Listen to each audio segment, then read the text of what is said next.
Ada cara Rasulullah ini mengajak orang kepada ketaatan dengan menarik perutnya. Artinya dikasih harta.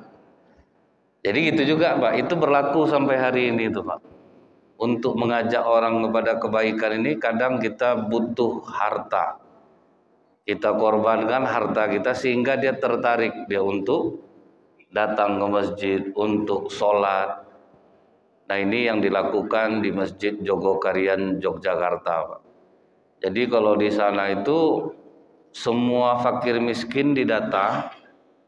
Pertama jarak 1 kilo dari masjid. Setelah itu dikasih sembako. Suruh datang ke masjid kasih sembako. Terus nanti makin melebar Pak. Akhirnya sampai radius 5 kilo dari masjid. Karena rupanya begitu masjid ini punya program yang bermanfaat untuk orang Pak, berputar dia duit itu, makin banyak pula rezeki masjid itu datang Pak. Makin berarti dia untuk orang lain, makin banyak rezeki datang. Misalnya macam Masjid Rahmat ini ya Pak ya, selalu tiap hari ada kajian. Dan itu bukan sedikit dananya. Tapi makin ada program itu makin terus ada jadinya Pak. Jadi ada masanya kita itu menarik orang lewat perutnya. Misalnya kalau dia jarang datang ke masjid kasih kupon kurban 5 biji. Wah, itu rajin besok itu Pak. Terus sudah itu menjelang dekat puasa dikasih santunan agak besar sedikit. Jadi berpikir ya Pak. Saya ingat dulu Bu ya. Masjid Imam Bonjol ini kan itu rutin kajian tiap zuhur tuh Pak ya. Apa yang membuat kami Ustadz ini bertahan Pak? Mau masuk puasa tuh Pak dapat tunjangan Pak. Jadi malas melepasnya waktu itu Bu. Jadi kami ini ada juga nih Pak, ditarik pakai dunia lewat juga rupanya Pak ya. Jadi ternyata memang itu daya tarik Pak, daya tarik itu. Nanti kembalilah ke niat kita masing-masing. Nah, yang berikutnya ini Pak, ada namanya Huwaitib. Huwaitib ini Pak, termasuk tokoh Quraisy yang ikut mengusir Rasulullah. Kemudian dia ikut waktu itu pas perjanjian Hudaybiyah. Setelah Rasulullah 3 hari kan cuma dikasih waktu 3 hari oleh orang kafir Pak. Kau hanya boleh 3 hari di Mekah, setelah itu cabut, pulang dari sini. Padahal umat Islam waktu itu Pak sedang kuat-kuatnya itu Pak. Tapi Rasulullah itu memegang janji. 3 hari, oke, 3 hari pulang. Sempat waktu itu Bu ya, Umar bin Khattab sempat marah ke Rasulullah tuh Pak. Apa katanya ke Hamzah? Apa pula susah ya tinggal Rasulullah itu menyuruh kita hantam orang-orang Quraisy ini habis semua saat ini. Kata Hamzah, Rasulullah itu nabi, pasti dia ada maksud dan tujuan. Kan waktu pertama kali datang ke Mekah mau umroh itu diusir, terjadilah perjanjian Hudaybiyah. Rupanya Pak, begitu tidak boleh masuk ke Mekah selama 1 tahun, dalam 1 tahun itu ribuan orang masuk Islam. Jadi ada hikmah di balik pengusiran Rasulullah mau masuk Mekah itu. Kalau kita ini Bu ya, terima saja takdir Allah yang ditetapkan sama kita, pasti hikmahnya besar Pak. Waktu itu sahabat nggak nyambung dia. Ada yang merajuk jadinya Pak. Ada yang marah jadinya, sampai Rasulullah nyuruh mereka, potong rambut kalian, sembelih hewan kurban kita. Tak ada satupun yang mau. Masuklah Rasulullah ke tenda Ummu Salamah, istri beliau. Nah istrinya dulu yang ngasih pengertian. Wajar aja mereka kecewa ya Rasulullah. Datang udah jauh-jauh, tahu-tahu sampai di sini kau hanya langsung menerima perjanjian mereka yang seolah-olah mereka tidak menganggap adil perjanjian ini. Karena perjanjian Hudaybiyah itu Bu ya, salah satunya adalah kalau ada orang Mekah yang lari ke orang Islam harus dikembalikan ke Mekah. Tapi kalau ada orang Islam yang lari dari Madinah ke Mekah tidak dikembalikan lagi ke Madinah. Kan berat sebelah tuh Pak. Dia kan oleh Rasulullah. Tapi rupanya Bu, diusir 1500 tahun penaklukan kota Mekah 10.000 orang masuk Mekah. Jadi hanya waktu setahun Pak rentangnya Islam langsung melejit dia. Dalam kita dagang kan macam itu juga kadang Pak. Kita terima takdir, rupanya dapatlah musibah kebakaran. Habis semuanya, sabar, bangkit lagi. Kadang jauh lebih besar daripada usaha sebelumnya. Tapi yang tak ngamuk-ngamuk Bu ya, tapi kalau menangi mati lah, itu tak dapat Pak. Jadi kalau orang yang mengeluh dia ketika dapat musibah, pertolongan Allah habis untuknya. Bisa-bisa habis itu pingsan, masuk rumah sakit Pak, 2 hari sudah tuh matilah dia kan. Jadi hindari mengeluh ketika kita menerima musibah. Ini yang dilakukan oleh Rasulullah dan para sahabat. Nah Huwaitib ini Pak, waktu penaklukan kota Mekah dia tahu Pak, dia paling jahat sama Rasulullah, mau kabur dia Bu, mau lari dia. Di sini kita tahu memang orang-orang yang keras hati itu Pak pasti ada Pak. Itulah yang menjadi ujian kita dari jalur Rabbul Minan Nas. Tidak bisa dikasih tahu, tidak bisa diajak ngomong baik-baik. Dia pas melarikan diri nampak oleh Abu Dzar Al-Ghifari radhiyallahu anhu. Abu Dzar Al-Ghifari ini Bu, sahabat Rasulullah yang keras dalam kebenaran. Nah, ini bedanya nih Pak. Dan dia ini bukan orang sembarangan di Bani Ghifar. Dia ini adalah seorang mantan perampok Pak, yang sangat garang. Jadi waktu dia masuk Islam, dia setelah bersyahadat, apa yang dilakukannya Bu? Dibantai pergi dekat Ka'bah Pak. Syahadat dia kuat-kuat di sana, habis kena keroyok dia Pak. Udah habis dia kena pukul Bu. Apa yang membuat orang berhenti? Ketika Abu Bakar mengatakan, kalian tahu dia siapa? Siapa dia Abu Bakar? Dia Abu Dzar Al-Ghifari dari Bani Ghifar. Kalian berdagang lewat kampungnya, habis dagangan kalian nanti dibuang. Mendengar itu baru berhenti orang mukul dia Pak. Bangkit takut orang sama dia Bu. Dinasehatilah dia sama Rasulullah. Tidak bisa caranya seperti itu Abu Dzar. Kau udah jelas kita sedikit sekarang di Mekah nih. Kau bantailah syahadat depan orang itu. Akan benjol-benjol kau jadinya ya. Apa jawaban Abu Dzar Bu? Kalau kau izinkan akan kucoba sekali lagi ya Rasulullah.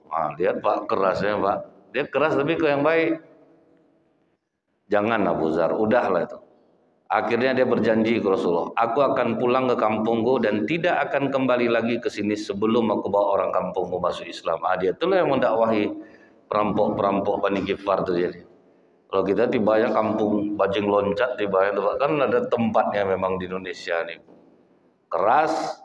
Tapi kalau sempat mereka dapat hidayah, mereka itu kadang jauh lebih kuat imannya itu. Nah, nampak oleh Abu Dzar. Nah, Huwaitib ini tahu Pak. Wah, ini Abu Dzar sanggar nih, dia mau lari dipanggil oleh Abu Dzar. Ada parit kata Huwaitib yang menghalangi kami. Jadi pas dipanggil Abu Dzar, Huwaitib, kembalilah engkau. Dak, kau pasti mau membunuh aku. Tidak Huwaitib, kami masuk ke Mekah ini dengan damai oleh perintah Rasulullah. Pulanglah kau ke rumah kau, bawa keluarga kau balik, pulang ke rumah. Aku yang menjamin kau aman. Apakah kau menjebak kau Abu Dzar? Tidak, aku tidak menjebak. Pulanglah. Pulanglah dia Bu, dikumpulkannya keluarga balik di rumahnya. Setelah dia sampai di rumah didatangi dia oleh Abu Dzar. Apa juga yang kau keraskan hati lagi? Udah sebaik-baik itu Rasulullah tuh. Tidak pernah sebetulnya dia menyakiti kalian. Kalian yang selalu menyakiti dia. Bukalah hati kau lagi untuk Islam. Masuklah kau balik dalam Islam. Akhirnya Huwaitib jujur Bu, mengatakan. Itulah ya kenapa keras betul hati aku ini menerima Islam. Padahal aku sudah banyak melihat keajaiban di beberapa peperangan. Waktu perang Badar, kata Huwaitib ini, aku melihat dengan nyata orang-orang kafir diangkat oleh malaikat ke langit, diikat. Dia nampak waktu perang itu. Sampai dia berpikir, memang Muhammad ini dijaga oleh tentara gaib. Nampak dia orang kafir itu yang keangkat oleh malaikat, diikat, dilemparkan. Nampak sama dia. Tapi hati ini tetap tidak mau mengakui. Sekarang aku betul-betul menyesal atas pilihan aku selama ini memusuhi Rasulullah. Aku akan bertemu dengannya dan aku ingin bersyahadat di hadapan Rasulullah. Nah itu yang melunakkan dirinya, Pak. Kata-kata baik dari Abu Zar. Jadi Bu ya, ada seorang guru di Cina. Setelah dia mengajar, disuruhnya muridnya mendekat ke mulutnya. Coba kau tengok mulut aku. Apa yang ada dalam mulut aku? Ditengok oleh murid ini. Tak ada apa-apa lagi guru. Gigi ada tak? Gigi rontok guru. Habis. Lidah? Lidah masih ada, masih macam itu guru. Tahukah kau artinya nak? Gigi itu rontok karena dia keras. Lidah itu ada karena dia lembut. Kalau kau jadi orang yang lembut, kau akan tetap ada. Kalau kau jadi orang keras, kau akan rontok. Nah itulah yang harus kita pahami itu Bu. Orang-orang Islam yang keras hati pasti akan rontok.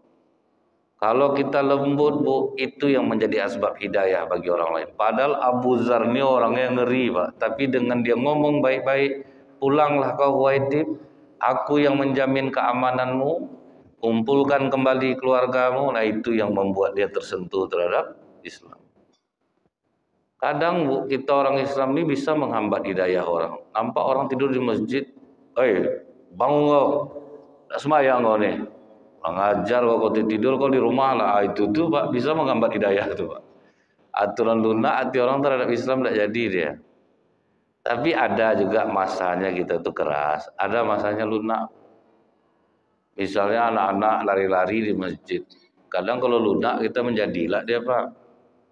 Keluar ya sayang, bapak-bapak sedang sholat, ibu-ibu sedang sholat, nanti terganggu. Oh macam ulat kelakuannya Pak, panjat-panjatnya ya. Jadi ada yang tegas tuh, keluar main keluar. Nah, itu tengah tanggal kan sarungnya lari. Jadi memang ada harus tegas tuh Pak.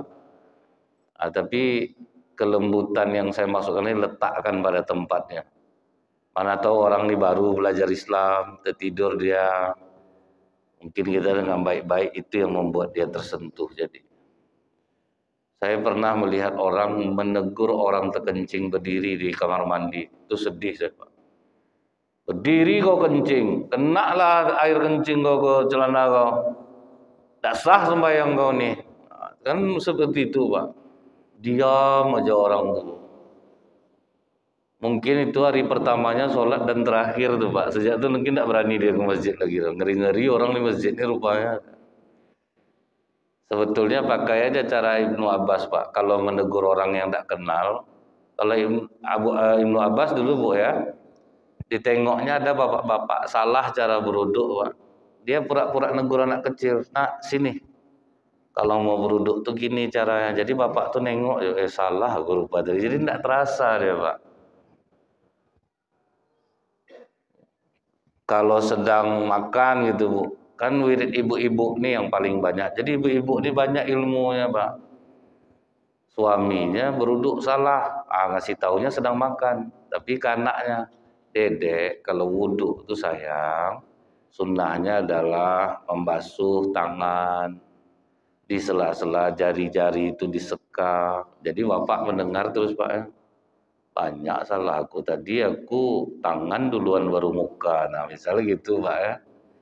Bapak-bapak ibu-ibu nih kalau wirid umum aja Pak, habis maghrib tuh Pak ya, bapak-bapak langsung sedikit, ibu-ibu nih lah yang bertahan. Saya pernah dulu Bu ya, makanya ibu-ibu tuh kenapa saya bilang banyak ilmunya, majelis taklimnya banyak Pak. Tapi banyaklah dosanya, banyak yang diceritakan yang jadinya Pak. Iya karena dia banyak ilmu, banyaklah diceritakan. Itu aja ujian ibu-ibu majelis taklim yang sering rutin itu pula karena banyak yang ditengok, banyak akhirnya yang dibicarakan. Saya pernah waktu ceramah Pak ya. Waktu itu final bola antara Indonesia lawan Malaysia. Pertama seramai-ramai maghrib tuh, saya ingat tuh habis maghrib tuh acaranya tuh. Protokolnya bilang bertahanlah duduk Bapak Ibu di masjid. Kita menambah ilmu agama. Apa-apa yang tidak tahu kita tahu, kita amalkan, kita akan mendapatkan kefahaman, terus kita akan mendapatkan keajaiban. Sama protokol-protokol yang ngomong tadi hilang nonton bola, Pak. Bawa bapak kosong langsung, tinggal lah ibu-ibu lagi. Habis saya ceramah, nampak saya protokol tuh lari-lari habis nonton bola, Pak. Dia mau nutup acara lagi, Pak, kan? Ya, Pak, kalau untuk mengumpulkan orang duduk di pengajian itu memang sulit. Dan tidak selamanya itu salah jamaah. Kadang kami ini juga salah, Pak. Kami ini juga salah, amalan juga belum bagus. Kemudian menyampaikan sesuatu yang baik sementara kadang belum mengamalkannya, jadi itu berpengaruh juga kepada jamaah. Kemudian kami ini ceramah panjang. Kalau Rasulullah itu Bu, ceramahnya tidak ada yang lebih dari 5 menit Pak, sikit tapi membekas Bu. Kami ini udahlah panjang, tidaklah bisa diserap orang kadang. Pas di dalam masjid ini aja ngingat Bapak nih Pak, pas keluar apa kaji tadi Pak, jangan keras hati. Itu apa lagi Pak? Malas lah Bapak menyampaikannya itu. Tahu tuh tahu, cuma payah Bapak nyampaikan. Memang tidak ingat lagi Pak. Karena yang ngomong orang biasa. Itu bedanya Pak. Kalau Rasulullah ngomong sedikit Bu, membenam ingatan orang kepadanya. Jadi ketika ibu lembut dalam mengajak orang, bapak lembut dalam mengajak orang kepada kebaikan ini, kemungkinan dia taat itu tinggi Pak. Makanya orang-orang dermawan di masjid itu Bu, bisa menjadi sumber asbab hidayah bagi orang lain. Karena dia berduit Bu. Dengan duit ini Pak paling mudah mengajak orang kepada kebaikan. Jadi Huwaitib ini waktu perang Hunain ikut dia Pak. Habis dia masuk Islam, ikut dia perang Hunain. Baru sekali ikut perang berapa dikasih Rasulullah antar rampasan perang? 100 ekor onta Pak. Itu cara Rasulullah melunakkan hatinya Pak ya. Onta taruhlah yang paling jeleknya 23 juta Pak. Berarti 230 juta. Abu Bakar membebaskan Bilal 9 ukiah emas. 9 ukiah itu Pak, 1 ukiah itu 7,4 dinar. 1 dinar 3.578.000. 3.578.000 kali 7 dinar kali 9 ukiah emas, sama dengan mobil baru. Jadi mereka tuh untuk menjadikan orang kuat dalam Islam itu besar mereka dana. Nah itulah orang-orang dermawan inilah yang bisa melakukan hal seperti itu. Dulu saya sangka Bu, di Masjid Jogokarian tuh masyarakatnya yang paling banyak nyumbang rupa enggak Pak, cuman 3 orang cuman Pak. Kalau untuk program-program besar tuh Bu hanya 3 orang Pak. Berapa ratus juta pun mereka tanggung. Sehingga Bu, Masjid Jogokarian itu jumlah jamaah sholat subuhnya sama dengan jumlah jamaah sholat Jumat. Itu ngerinya Bu. Karena betul-betul duit itu berarti untuk masyarakat. Sampai Bu ya, di parkirannya itu apa tulisannya Pak? Hilang mobil Bapak Ibu, kami ganti baru.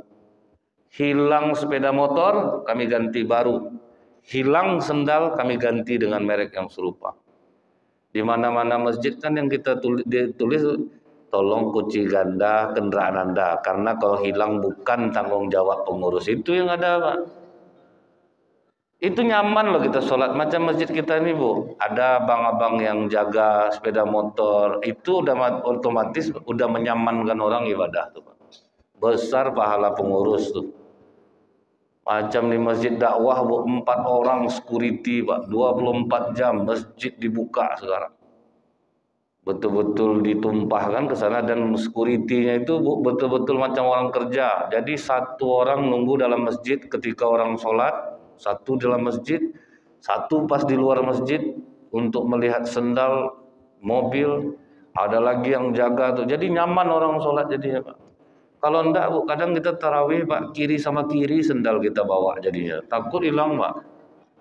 Sampai panik orang maling nengoknya Bu, kok kiri aja sendal orang di masjid ini. Takut kita jadinya. Karena nengok tulisan tuh Pak, akhirnya berpikir-pikir kadang ninggalin Honda Bu kan. Duduk aja di atas Honda tuh dia Pak. Sembayang enggak ya, sembayang enggak ya. Ini stang nggak bisa dikunci lagi ya. Tapi kalau ada aja yang jaga kan nyaman langsung hati orang. Dan memang tidak sedikit Pak. Ingat Bapak Ibu kemarin yang Safwan bin Umayyah itu berapa dikasih Rasulullah Pak? Satu lembah Pak. Ternak Bu, ada onta, ada kambing dikasih semuanya. Jadi memang besar dananya Pak untuk membuat orang tunduk. Dan itu tidak salah. Karena orang kalau maju jadi anggota dewan Pak lebih parah, lebih besar pada itu ikhlas dia Bu. Padahal belum tentu duduk lagi itu Pak kan. Ikhlas dia, saya bukan mengatakan dia tidak ikhlas, ikhlas Bu. Cuman agak temenung aja waktu nak terpilih itu aja beda ya Bu. Pemenung agak seminggu, tuh mulai ketawa-ketawa sendiri. Tuh agak 3 hari di rumah sakit jiwa, dah lepas balik Pak. Ya orang aja untuk itu rela habis loh Pak. Padahal kan untuk akhirat ini habis juga Bu. Cuman berguna. Itu pun kan berguna juga. Habis 1,3 miliar. Masyarakat dapat piring, dapat apa gitu Pak ya. Sudah tuh begitu dia nak terpilih Bu, tegak dia jalan lewat, oplet lemparnya pakai batu itu aja cuman Pak. Itu dimasukkan ke rumah sakit diikat agak 3 hari kan. Sama habis. Tetapi ini habis untuk kebaikan, ini habis untuk keburukan. Makanya banyak orang Islam itu kalah di pemilihan Bu ya. Kami tidak mau main duit Ustaz. Oh ya kalau pakai air ludah kita nyuruh orang pakai air ludah lah orang milih kita kata saya. Orang untuk buruk rela habis. Dulu ada Pak saya sarankan Bu ya. Dia yang satu lagi ini jahat, duitnya banyak, dia maju jadi kepala desa. Yang ini baik, duit banyak tapi ngandal lillahi ta'ala Pak. Ya kalah lah yang lillahi ta'ala. Maksudnya itu kan namanya kita ngumpulkan orang Pak, tentu pakai duit Pak. Ini datang Bu, Bapak Ibu, saya maju karena Allah. Saya akan memperjuangkan Bapak Ibu. Sudikah Bapak Ibu memilih saya? Sudi, karena pakai ludah juga Pak kan. Tapi coba Bapak Ibu, ini saya ada kenang-kenangan untuk Bapak Ibu. Satu orang mendapatkan 250.000. Ditambah sembako, ditambah selesai tuh aman suara tuh. Itu berarti menyuap tuh, kembalikan ke niat. Kalau sempat orang yang jahat duduk Pak, tambah parah lagi nanti. Jangan niatkan menyuap. Tapi kadang itulah Pak, dia setipis kulit bawang antara ikhlas dan apa tuh Pak. Dia setipis kulit bawang deh. Itu yang susah tuh kadang kita berjuang untuk Islam nih. Pertama kita ikhlas Pak. Nyumbang banyak-banyak ikhlas. Sudah tuh mulai pakai hamba Allah sekian ikhlas. Datanglah orang-orang yang jarang ke masjid gitu Pak kan. Pak Haji ada masalah sama pengurus Pak Haji. Enggak, ngapa gitu? Enggak biasa ada nama Pak Haji tertulis di papan donatur ini enggak ada lagi ya. Tutup mulut kau, itu yang hamba Allah tuh aku tuh. Aku malas nulis nama, agak terpancing juga jadi Pak. Udah ikhlas pun kita bisa kena gitu jadi. Jadi memang ini berat. Tetapi mudah-mudahan kalau kita tahu ternyata di zaman Rasulullah Bu, untuk menaklukkan hati orang itu tidak sedikit dan yang besar perjuangan Rasulullah. Jadi ada yang bisa diajak dengan baik-baik. Tapi yang pembesar-pembesar Quraisy yang waktu penaklukan Mekah rata-rata besar yang dikasih Rasulullah kepadanya. Sampai Pak akhirnya sahabat banyak yang terkecil hati waktu itu. Kami yang selalu berjuang bersamamu ya Rasulullah. Dari nol kami berjuang bersamamu. Orang ini baru masuk Islam baru, masa banyak untuk dia? Jadi ada juga dipertanyakan Bu. Kok banyak untuk dia? Kami kok sedikit dapat? Jawaban Rasulullah apa? Kalau iman kalian tidak aku ragukan lagi. Tapi iman mereka masih lemah. Dengan cara itulah untuk menguatkannya. Lagi pula, mereka dapat harta, tapi kalian dapat aku bersama kalian. Baru senang hati orang tua. Bahkan Rasulullah kan tinggal di Madinah dia, Pak, bukan di Mekah. Mereka hanya dapat harta, kalian dapat aku bersama kalian. Baru terhibur hati para sahabat ya dia. Karena terkecil hati juga dia. Jadi misalnya nih Pak, Bu, ada orang yang jarang datang ke masjid, itu bolehlah Pak. Itu jarang datang ke masjid. Kasih agak besar gitu Pak ya. Yang seperti saya bilang tadi itu Bu, pas berbuka bersama Pak, hidangkan untuk dia udang galah, sudah tuh rendang, pokok untuk dia aja Pak. Berapa orang yang jarang datang berbuka lah ke masjid. Ada rendang tuh, yang udah rajin ke masjid, itu baru biasa salah lauk, risoles, karena iman tidak ragu lagi Pak. Enggak pun ada itu dia tetap datang ke masjid. Jadi nampak yang baru datang tuh, kasih lah. Karena gini Pak, memang pengaruhnya besar. Bemerek aja nama rumah makan tuh Pak berpengaruh kepada orang datang di masjid. Ada donatur di Pekanbaru ini pas orang berbuka nih ada dia ngasih 100 bungkus paket nasi ramas itu Pak ya. Nasi ramas itu udah terkenal lah di Pekanbaru nih. Cuman itu pula kata masyarakat, kami tidak pernah dapat nasi bermerek itu. Rupa selesai sama orang dari sore Bu. Ada yang menyembunyikan dalam jok Honda, ada yang ngambil 5 bawa pulang. Itulah payahnya Bu. Tapi kalau misalnya kita ini berbuka macam Masjid Istiqlal berapa Pak? Setiap tahun itu 3.000 apa 5.000 itu makan. Memang pengaruhnya besar. Jamaah pun jadi banyak datang. Kita aja di masjid ini kan pasti tiap hari ada berbuka ya Pak. Itu aja udah cukup meramaikan. Saya lihat dulu ada masjid Pak diumumkan tuh, Bapak Ibu antarlah perbukaan ke masjid karena ngasih makan orang berpuasa, kita akan mendapatkan pahala puasa orang yang berpuasa tersebut. Karena kadang ada musafir yang tidak sempat pulang, dia berbuka di masjid kita. Banyaklah orang nyumbang Pak. Rupa dia anak beranak berbuka di masjid itu Pak. Yang musafir dapat kerak bakwan lagi Pak kadang Pak. Habis sama dia ada. Sore udah datang dia. Sampai saya bilang tukarlah pengumumannya nih. Kalau gini kan macam nipu orang. Bilang aja lah kita berbuka bersama di masjid.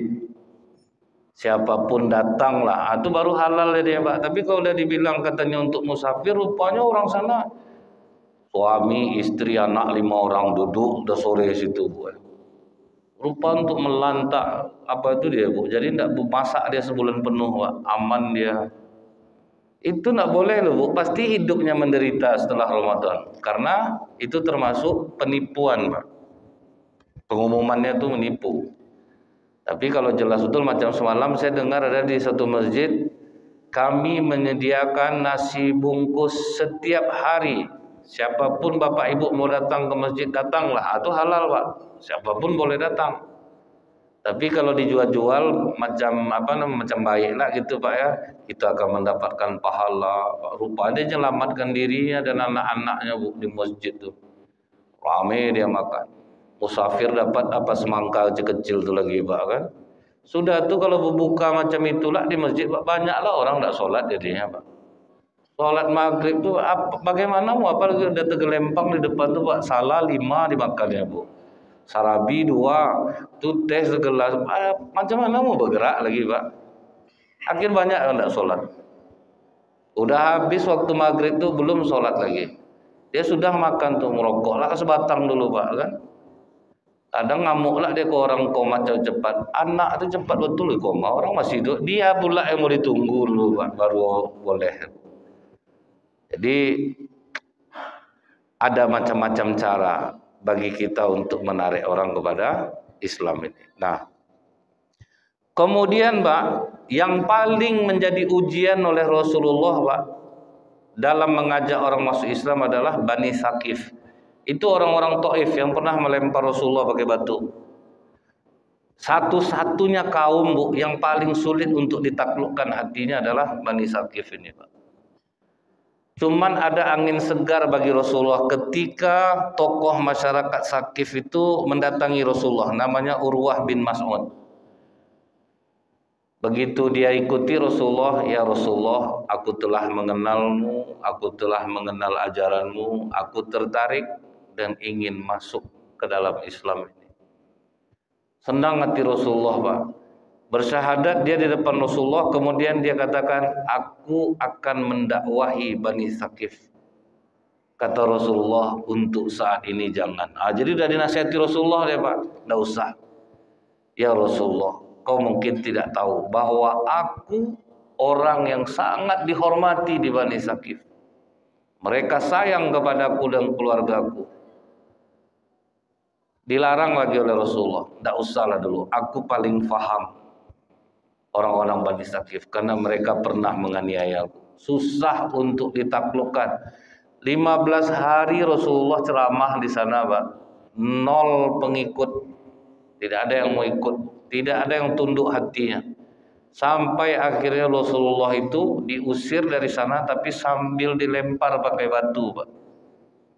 Itu beratnya Rasulullah berdakwah nih, Bu. Dan itulah yang ditiru oleh jamaah tabligh itu, Pak. Pokoknya masuk, mau orang mau apa, mereka ambil resiko itu. Mereka itu beramar ma'ruf nahi mungkar. Kami ini beramar ma'ruf cuman ini, Pak. Orang jamaah tabligh duitnya habis dia untuk mengajak orang ke masjid ini. Kami duit masjid yang habis untuk kami, Pak, kan. Jadi tidak ada pahala kadang lagi ceramah ini sebetulnya, Bu. Tetapi itulah, Pak, ya, cara orang itu berbeda-beda, saling tolong menolong dalam kebaikan. Nah, Rasulullah, Pak, dilempar pakai batu sampai pingsan Rasulullah di kebun anggur milik Saibah. Sampai pingsan loh, Bu, dilempar pakai batu. Jadi makanya dikasih tahu Rasulullah ke Urwah, tidak usah lah.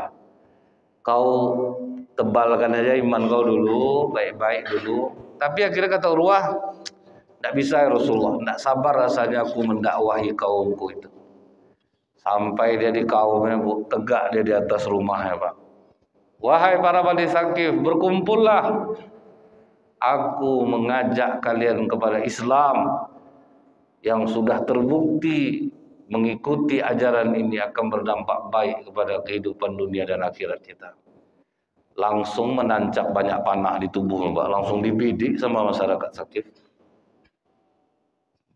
Puluhan panah masuk ke badannya dari rumah itu, hilang sayangnya, Pak. Ngeri nak tuh, Pak. Itulah kerasnya hati Bani Saqif itu, Pak.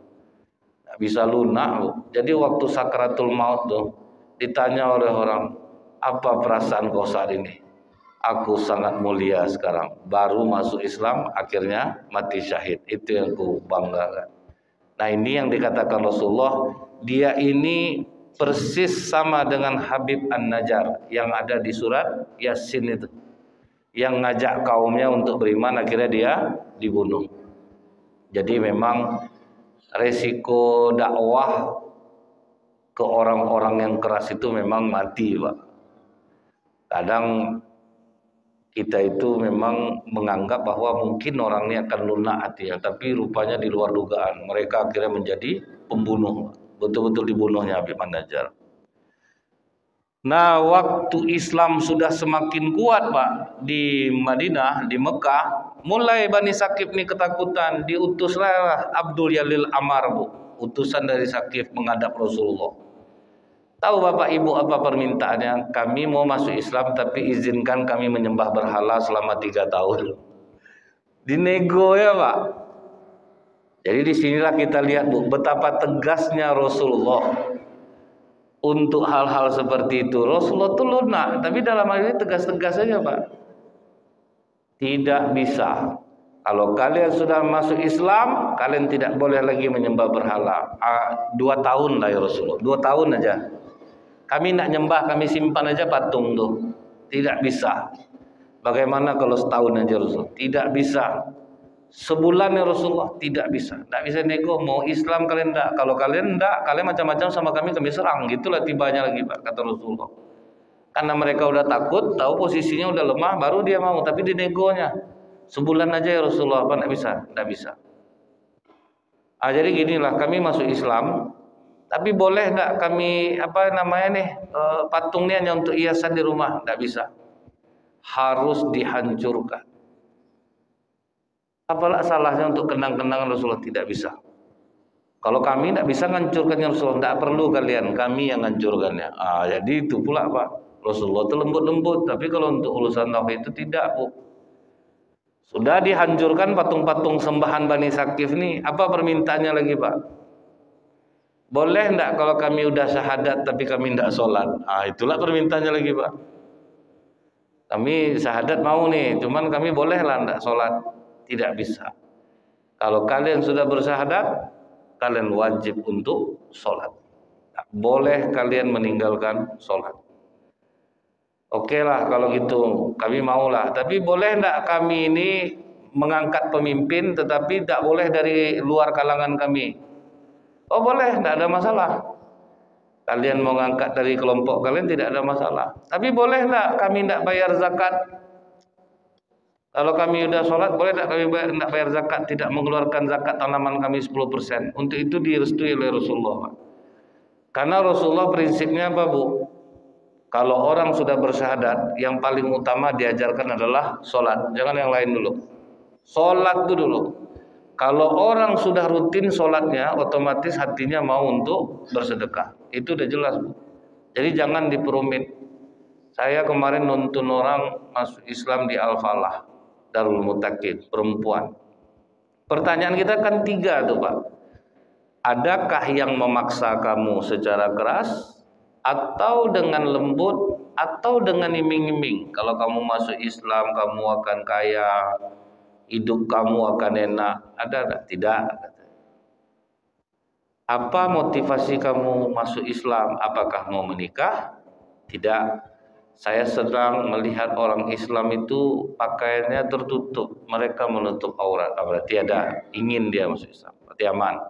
Pertanyaan kita yang kedua itu apa, Bapak Ibu? Orang tua kamu masih hidup? Masih. Agamanya masih agama Kristen? Iya. Kamu harus tetap berbakti kepada orang tua kamu secara duniawi. Jangan sampai kamu melawan kepada orang tua, durhaka kepada orang tua. Yang ketiga, di Islam ini ada aturan. Kalau kamu sudah bersyahadat, kamu harus sholat. Kamu sanggup? Sanggup. Udah itu aja dulu, Pak. Jadi enggak usah kemana-mana, lu penting sholatnya dulu.